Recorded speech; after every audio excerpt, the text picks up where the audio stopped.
Ladies and gentlemen, Ito Wanagba, Abeke Yaniriogi. Kate is black in us, I appreciate you. Majority of my praises goes to you.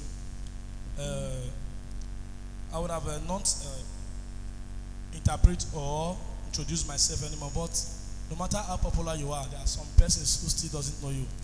That is why proper introduction is really good. In fact, every day. I give kudos to Imaya Feli Lemeku. Ave Boesirame Yafe Woman Woron, Ima VGC, I thank you people. If you had to receive Ranirowa, one in Moeviku, Momo go around that they go what to Amiak. For instance, at the coronavirus, you are a veteran.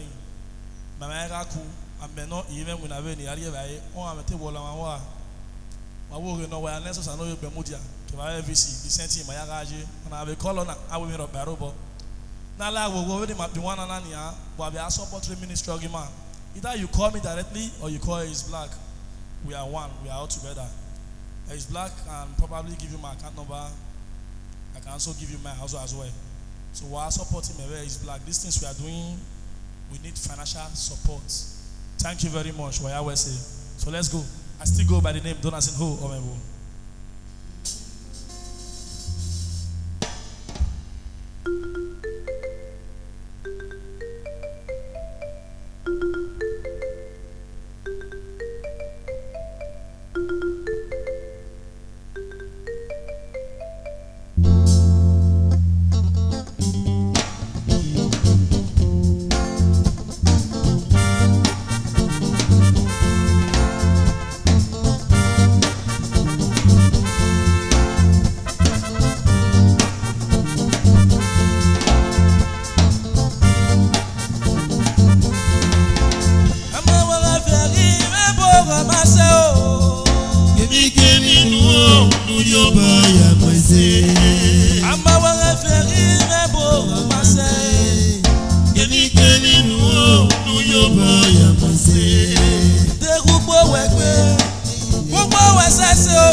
Pero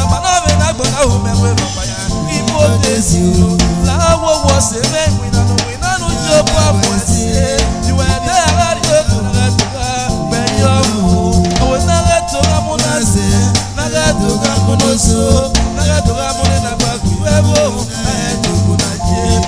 The Wamatare, one of the Amate Musaya, the Wamatare, one of the Womate Masaka. The Wagona Sevens, the Wagona Sevens, the Wagona Sevens, oh, give you bed when you I'm our baby, I'm for myself.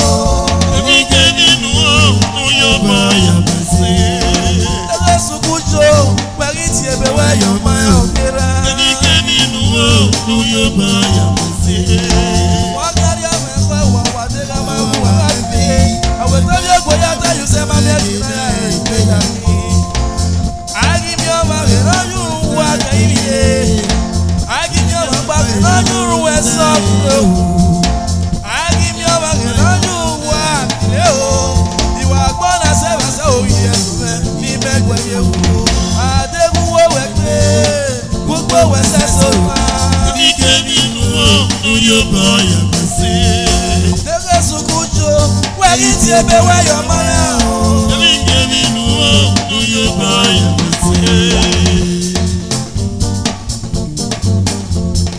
I'm a friend, I'm a myself. You gave me your boy.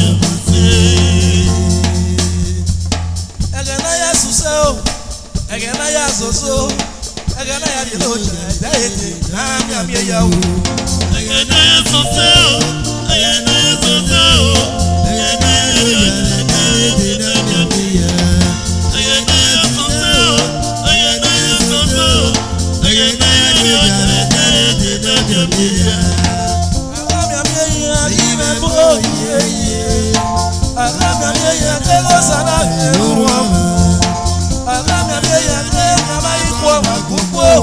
you were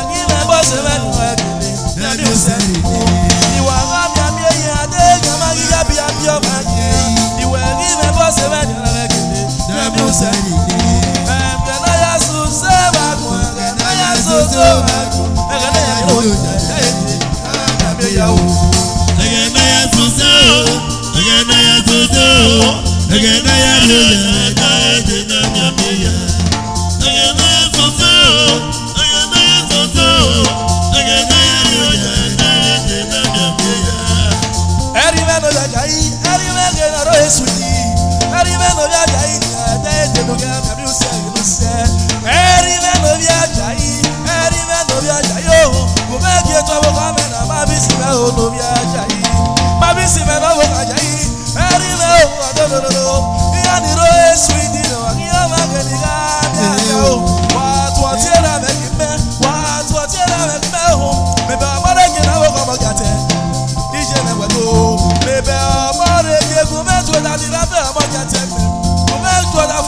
Austin Obia Kakwere, of your world in Europe, and you're the Kamotase, Obiano Pessetolo. Austin Obia Kakwere, Obiano Pessetolo.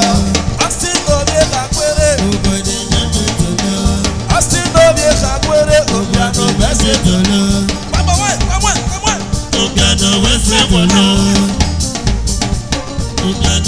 Okay. DJ Shante, Noro America, where you are, Maniga, Miaka, Tokeni, Yaga, Gobiame, Wowe, Toto. And I am another man, where I was the same. Abbas, what I do at it,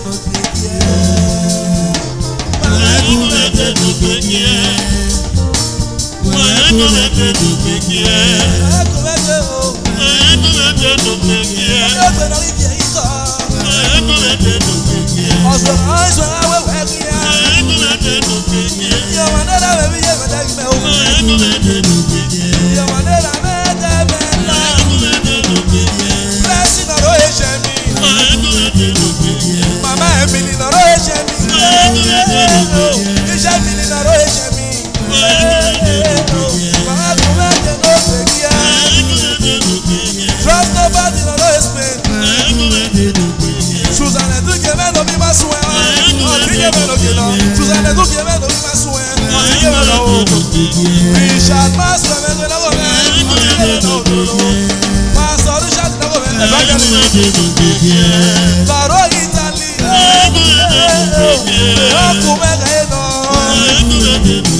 Pastor Richard, no be my swear.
Daddy Tennessee,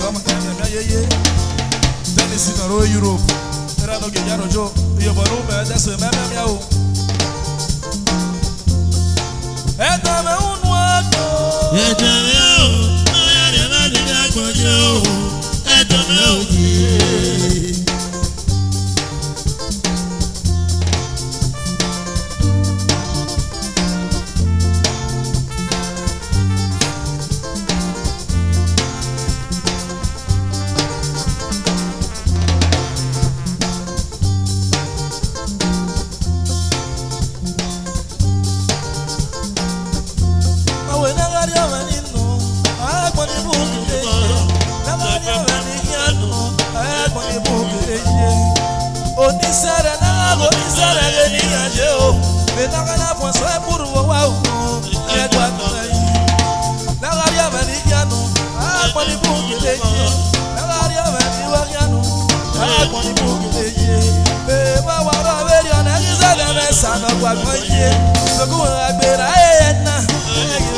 Be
ije mege no biame ije mege no nyagbe biame etitogere ime no bi maswe etitogere ime no bi maswe dona siweto etitogere ime no bi maswe dona siweto ogi masogogo osogogo bo bosane ogi masogogo hallelujah ogi masogogo osogogo bo bosane ogi masogogo hallelujah osame jebere ogogo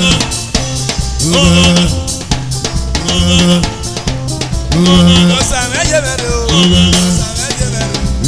osame jebere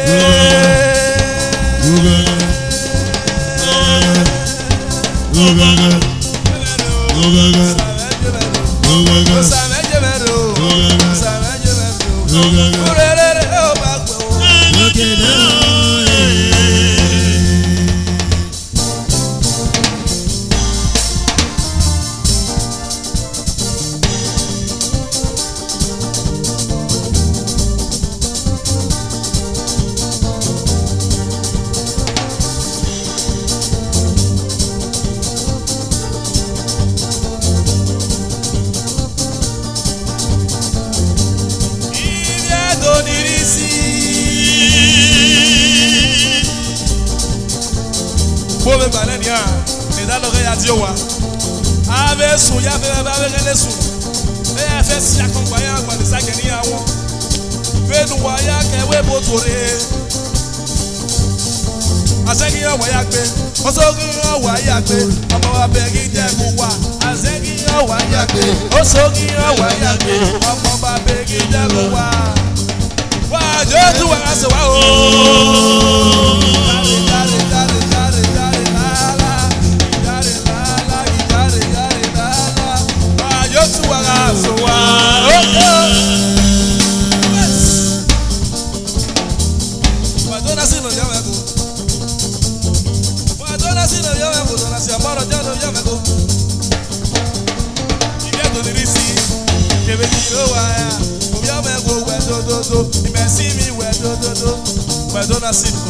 Desmond Ibereba, Desmond Omego, Merit Omego, Police Omego, Dosal Omego, Maya Wadodo.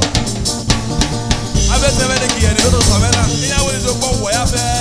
Wari beza wim di kujo. O wa jo ba wo maruwa, wa je ba wo maruwa. Beni Jesu.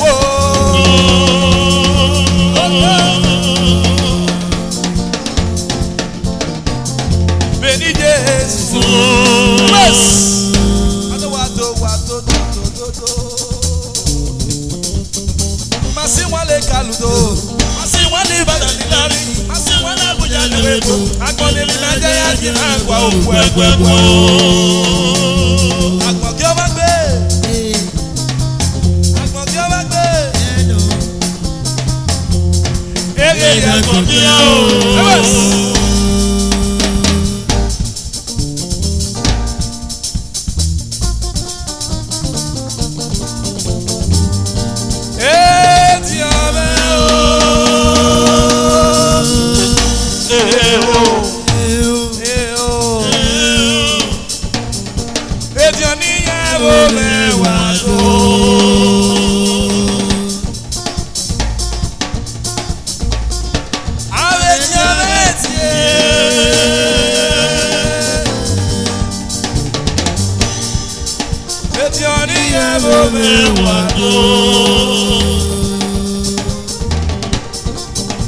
But it's a way I mean, when it's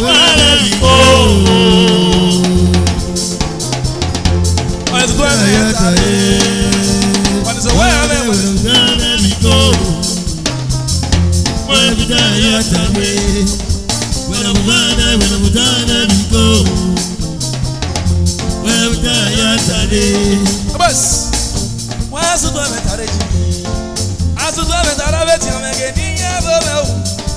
wari oko tene go so me ma yi wa se tare ni etu wari lega yen na bu e me na ken wa tutu e wa ya ga ti ye ke o e me na ken wa tutu e ba me no wa ya lega o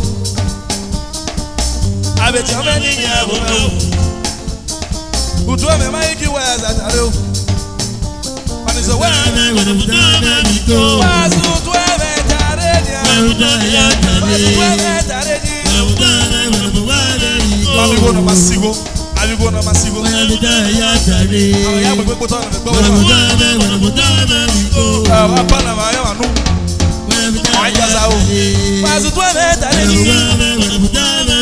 Pasu tu eventa reni. Pasu tu eventa reni.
Behind every successful man, there's always a successful woman.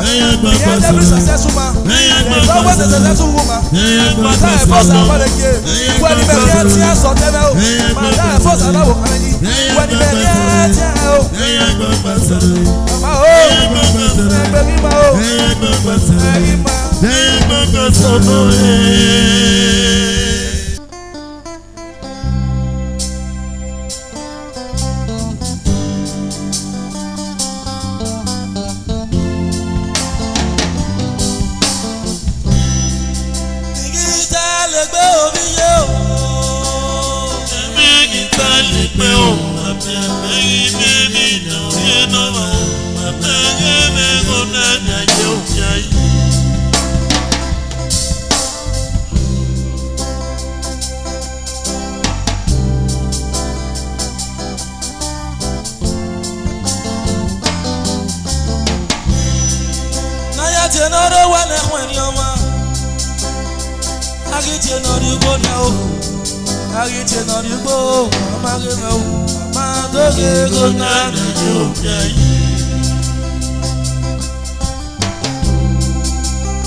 My lovely that sang this song so many years ago.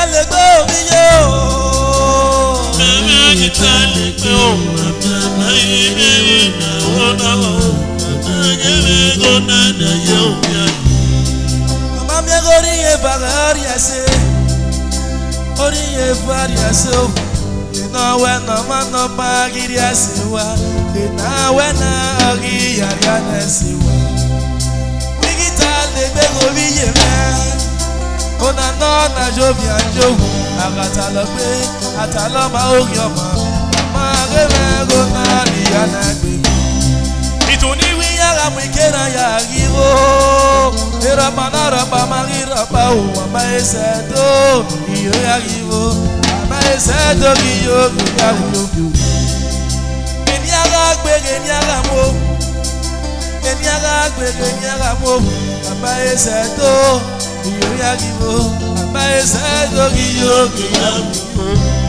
Also, I'm very true to my song that I sang 10 years ago.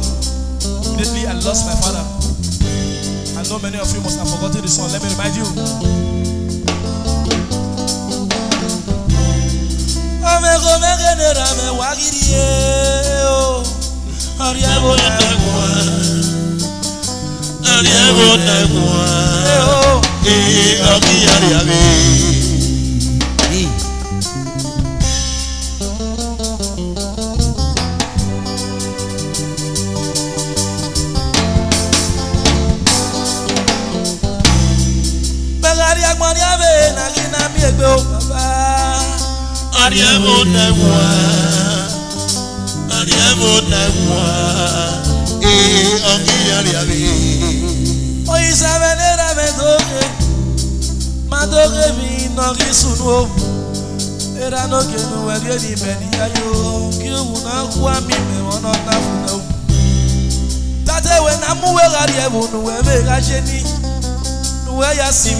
Imoto na giya mo inyo ilati o.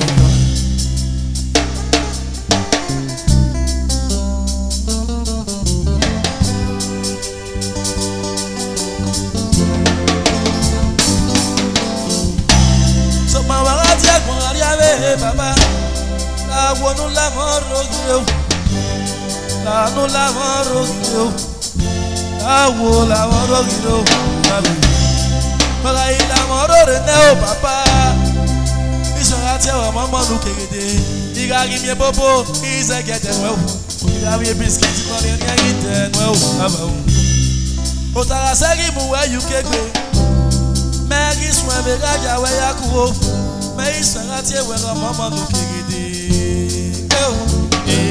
mama nu kegede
Nori gbo wiye ma mi ma se mo ayo to. Nori aki wiye ma mi ma fie mo na o.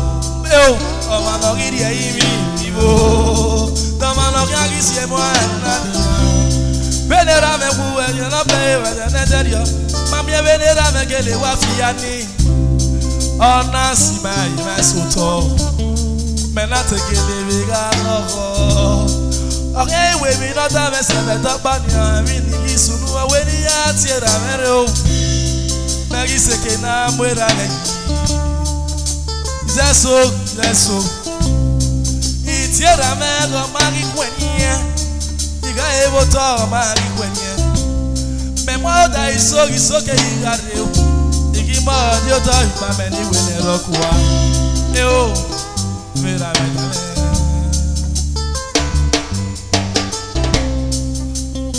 Yata muwa tiera meso nirewe mokenire Nigeria kenire kenori akiyo bita muwa bawa imenia bita muwa kenoro wa kenya ibia dana so keke bibia bori ngedi bu tiera me bibu ma eri efo dani akoli me o tega inyo manera meze yo to de ke no me o yaga tv yaga rie ba ye e monera mesia yaga ni so wa ke so manwa egbodo gode ni mari lanware o Tamuwa kwa wa ime kenoro wanu Osalo bwaga mi mama o Wa ya ki maga bie pe mama kwa ye Mama no wa ye Mama no wa ye o Mama na ye ni o Mama no wa ye Mama na ye ni o Mama wa ye Mama na ye ni o Mama na ye ni o Mama wa ye Mama na ye ni o Mama ge di na gi bien na Mama na ye ni o Mama wa ye Mama na ye ni o Mama na ye ni o Mama wa ye Mama na ye ni o I appreciate everybody. Let me give you the outro. Thank everybody who stood by me in those days. So many fans, so many other persons I don't even know used to call from overseas and say, Donaldson, take this. This is the little Tokyo we have. We appreciate you. We appreciate your effort. I've been singing this song since 11 years ago. Immediately my father died, since 2009. So I've been doing my own. So I knew so many of these fans that have appreciated me. Thank you very much for the encouraging. Even when I'm done something wrong, even when I played, the playing was not good, so many other persons still say, yes, don't see you are coming up. So those people who encourage me, kudos to you people. Kudos to East Black. Kudos to all my father's boys. Yes. Thank you.